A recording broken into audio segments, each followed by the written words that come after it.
और ये भटके हुए लोग हैं। इन भटके हुए लोगों की बात से इस्लाम की तस्वीर पेश नहीं हो सकती, क्योंकि कांग्रेस पार्टी खुद ही मुझे लगता है एक भटकी हुई पार्टी है और उनके समस्त जितने एमएलएज हैं और जो बचे कुछ एमपीज हैं वो भी भटके हुए हैं, दिशा भ्रम है। दिल्ली में बीते 10 नवंबर को हुए धमाके के बाद जांच एजेंसियां लगातार जांच कर घटना से जुड़े लोगों तक पहुंचने की कोशिश कर रही हैं। इस घटना को अंजाम देने वालों में सबसे पहले एक शख्स का नाम जो सामने आया था वो था आतंकी डॉक्टर मोहम्मद उमर नबी, जो कि घटना वाले दिन उसी कार में मौजूद था जिस कार में धमाका हुआ। जब दिल्ली ब्लास्ट और डॉक्टर उमर को लेकर कांग्रेस के सांसद इमरान मसूद से प्रतिक्रिया ली गई तो उन्होंने कहा कि उमर जैसे लोग भटके हुए लोग हैं, उनका इस्लाम से कोई लेना देना नहीं है।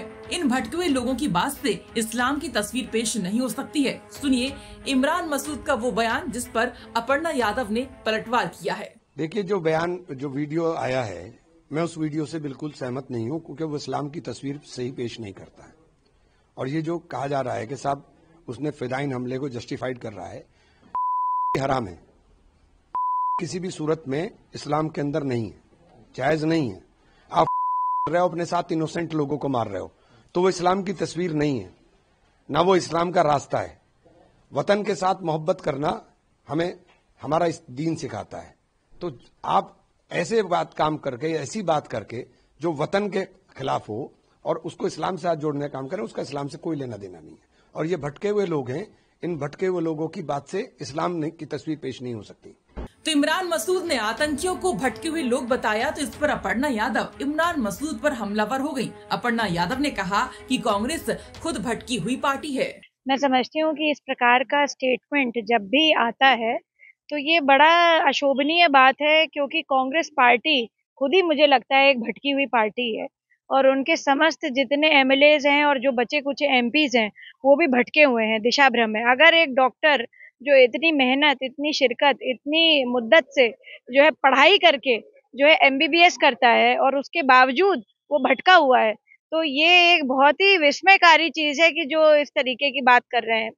और जो है आतंकवाद का जहां तक मैं समझती हूँ सवाल है, आदरणीय प्रधानमंत्री जी ने ये बोल रखा है कि हमारी जीरो टॉलरेंस की नीति है। जीरो टॉलरेंस हमारे आतंकवाद के प्रति जो है किसी प्रकार का हमारा समर्थन नहीं है। आदरणीय गृह मंत्री श्री अमित शाह जी ने भी यह बात तय कर रखी है और साफ तौर पर बोल रखा है कि हम आतंकवाद बिल्कुल भी बर्दाश्त नहीं करेंगे। हमारे भारत में नक्सलवाद, आतंकवाद को प्रण से, संकल्प से आदरणीय प्रधानमंत्री जी ने कहा है कि हम खत्म करके रहेंगे। अब कांग्रेस पार्टी ऐसे दिशा भटकाव वाले बयान देंगे तो देश का युवा भी जो है दिशा भ्रमित होगा। इस प्रकार के बयान देने से इन लोगों को बचना चाहिए। आपको बता दें कि जांच एजेंसियों ने आतंकी उमर की मां का डीएनए सैंपल लेकर पुष्टि की है कि कार चलाने वाला शख्स आतंकी उमर ही था। इस धमाके में उसके चीथड़े उड़ गए थे। आतंकी डॉक्टर उमर मूल रूप से पुलवामा के कोयल गांव का रहने वाला था। भारत विरोधी गतिविधियों में उसकी काफी दिलचस्पी थी। पुलिस सूत्रों की माने तो हाल ही के महीनों में उमर का व्यवहार बदल गया। 30 अक्टूबर से उसने फरीदाबाद में स्थित अल फलाह विश्वविद्यालय की ड्यूटी छोड़ दी थी और फरीदाबाद और दिल्ली का चक्कर लगाने लगता था। वो अक्सर रामलीला मैदान और सुनहरी मस्जिद के पास की मस्जिदों में रुका करता था। पुलिस के अनुसार वह 9 नवंबर को फरीदाबाद में छापेमारी के बाद से लापता हो गया था, जिसके बाद एक गोदाम में लगभग 2900 किलोग्राम विस्फोटक बरामद हुआ था और उसके कुछ साथियों की गिरफ्तारी हुई थी। आपको बता दें कि दिल्ली ब्लास्ट में कई लोगों की जान चली गई थी और कई लोग घायल हो गए थे। ब्यूरो रिपोर्ट यूपी तक।